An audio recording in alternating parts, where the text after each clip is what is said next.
오늘 하나님께서 우리에게 주시는 말씀은 마태복음 4장 12절에서 25절입니다. 하나님의 말씀을 봉독하겠습니다.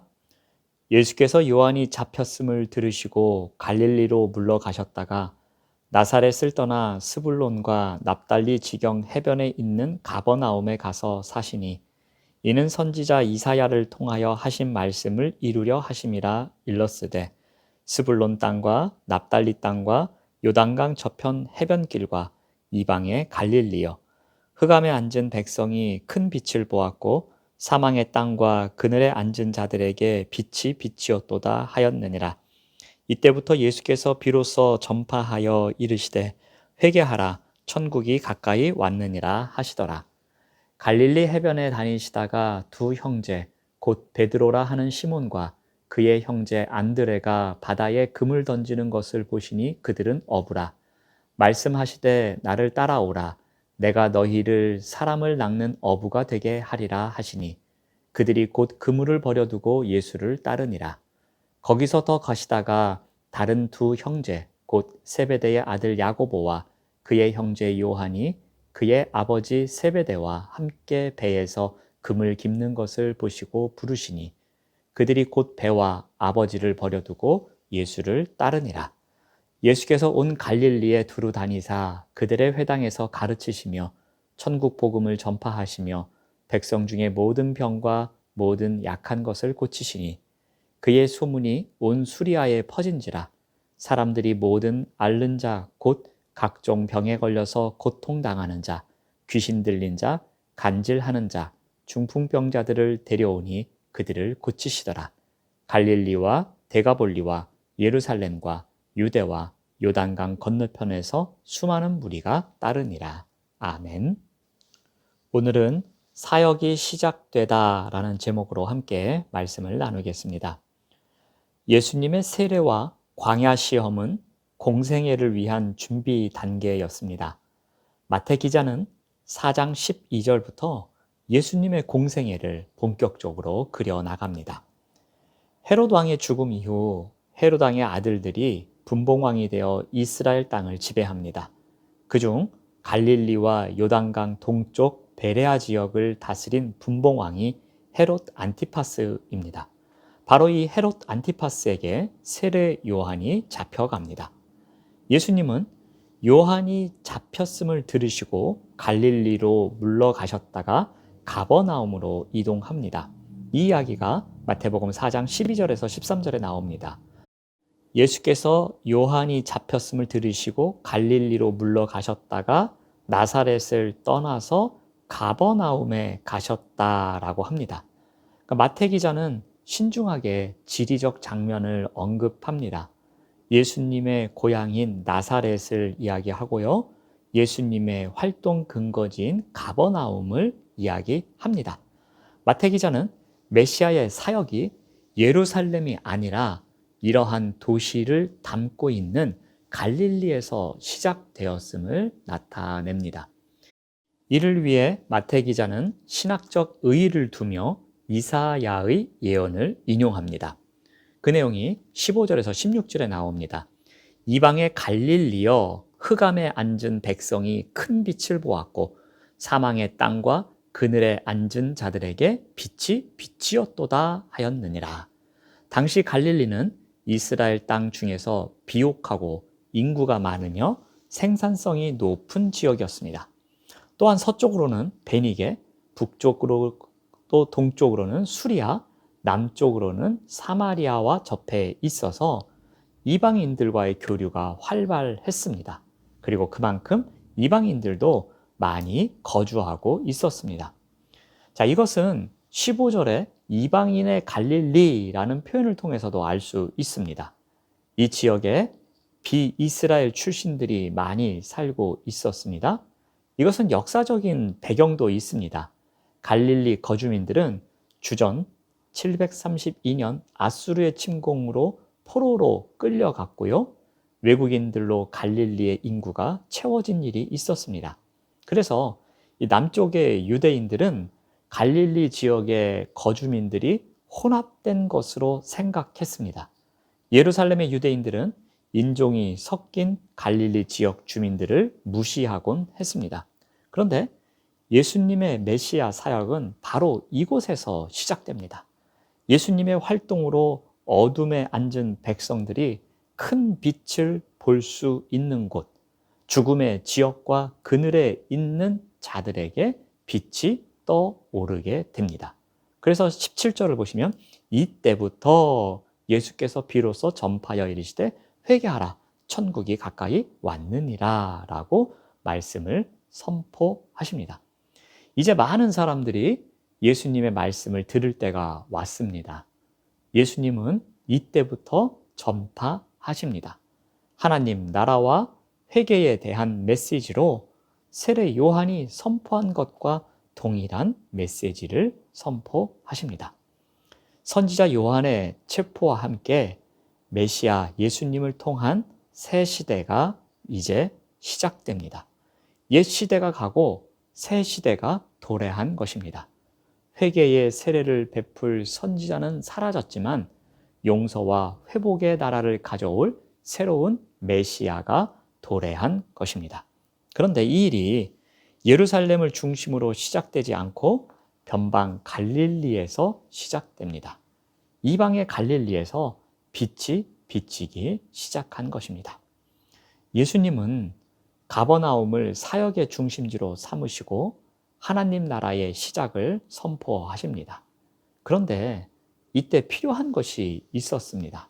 함께 사역하는 일꾼이었습니다.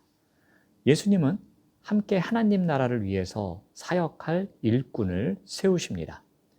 갈릴리 바닷가를 걷던 예수님은 베드로와 안드레 형제를 발견합니다. 예수님은 그들을 향해 나를 따르라고 명령하십니다. 이어서 예수님은 세베대의 아들 야고보와 요한을 부르십니다. 예수님의 부르심에 이들은 삶의 자리를 떠나 예수님을 따라갑니다. 그런데 여기서 한 가지 눈여겨볼 만한 것이 있습니다. 당시 랍비들에게서 배우는 학생들은 선생님과 같이 거주하면서 교육을 받았습니다. 그래서 랍비에게 무엇을 배우려고 하는 사람은 선생님을 찾아가서 그들과 함께 있으며 배우고 또 목표를 이루면 다른 랍비를 찾아가서 배웠다고 합니다.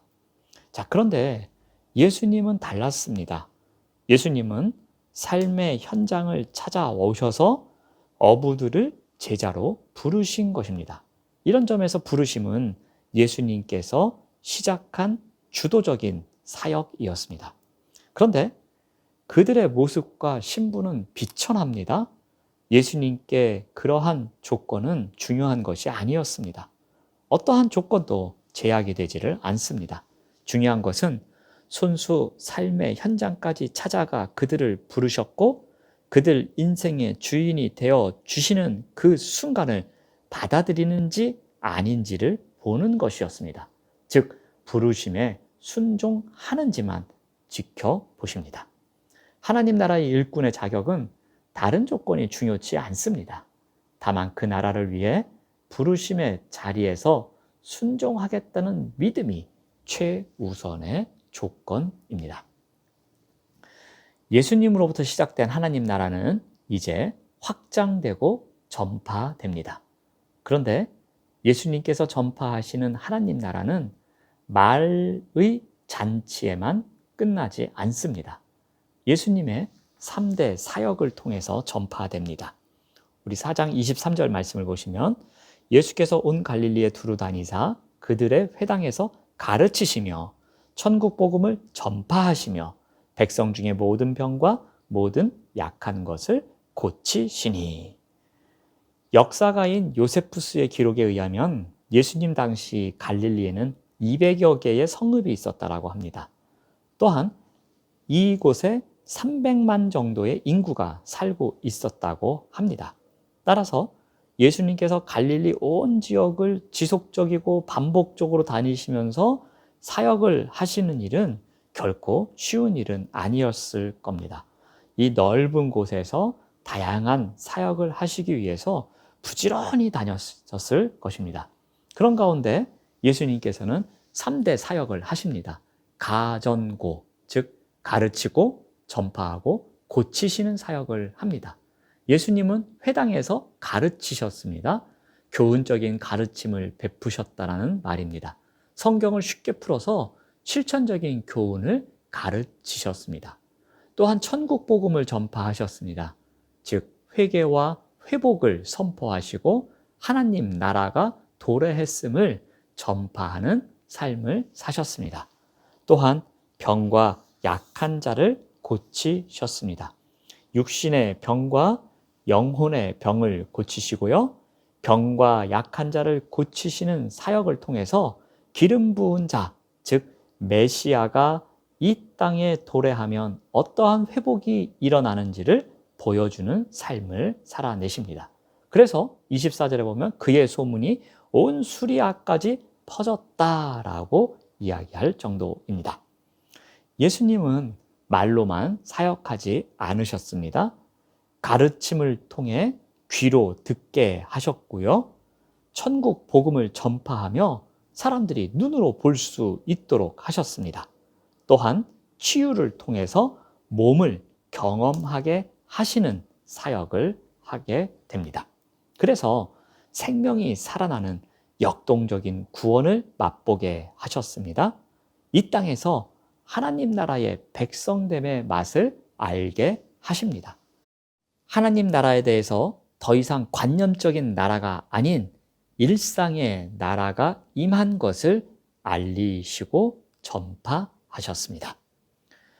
예수님의 메시아 사역은 소외된 땅 갈릴리에서 시작되었습니다. 이는 흑암의 땅에 빛이 비치리라던 이사야의 예언을 성취하신 것입니다. 예수님은 이 사역을 위해 함께 사역할 일꾼을 부르십니다. 여기에는 특별한 조건이 있었습니다. 그것은 세상의 조건과 다른 예수님의 부르심에 순종하는 믿음이었습니다. 예수님은 이제 하나님 나라의 놀라운 통치 능력을 보여주십니다. 가르치고 전파하고 고치시는 3대 사역을 통해 예수님의 권능을 증명해 보이십니다. 이제 예수님은 우리에게 이 중요한 역할을 맡기셨습니다. 우리가 하나님 나라를 전파하는 사역의 부르심의 자리에서 제자의 도리를 다하며 살아가기를 원하고 계십니다. 그 자리에 특별한 자격 조건이 있는 것이 아닙니다. 오직 제자로 부르심을 받은 자리에서 순종하겠다는 믿음이 있으면 됩니다. 우리는 그 믿음으로 내가 깨달은 진리를 누군가에게는 가르치는 자리에서 살아가야 합니다. 내가 누리는 하나님 나라의 복음을 전파하는 자리에서 살아가야 합니다. 병들고 약한 마음을 갖고 있는 우리의 이웃의 치유를 위해서 기도하는 삶을 살아가야 할 것입니다. 바로 이러한 삶을 예수님께서는 원하고 계시는 것입니다. 이 시대에 우리에게 맡기신 사역입니다. 그리고 이 정신이 바로 영은 지경을 넓히다 브로든의 정신이기도 합니다. 이러한 사역을 감당하며 살아가시는 우리 모두가 되시기를 바랍니다. 기도하겠습니다. 하나님 감사합니다. 우리를 제자로 불러주시고 우리에게 하나님 나라를 전파하는 사역을 맡겨주시니 감사합니다. 하나님께서 맡겨주신 그 자리에서 영은 지경을 넓히다라는 비전을 실천하며 하나님 나라의 복음을 널리 전하는 삶을 살아갈 수 있도록 인도하여 주시옵소서. 예수님의 이름으로 기도드립니다. 아멘.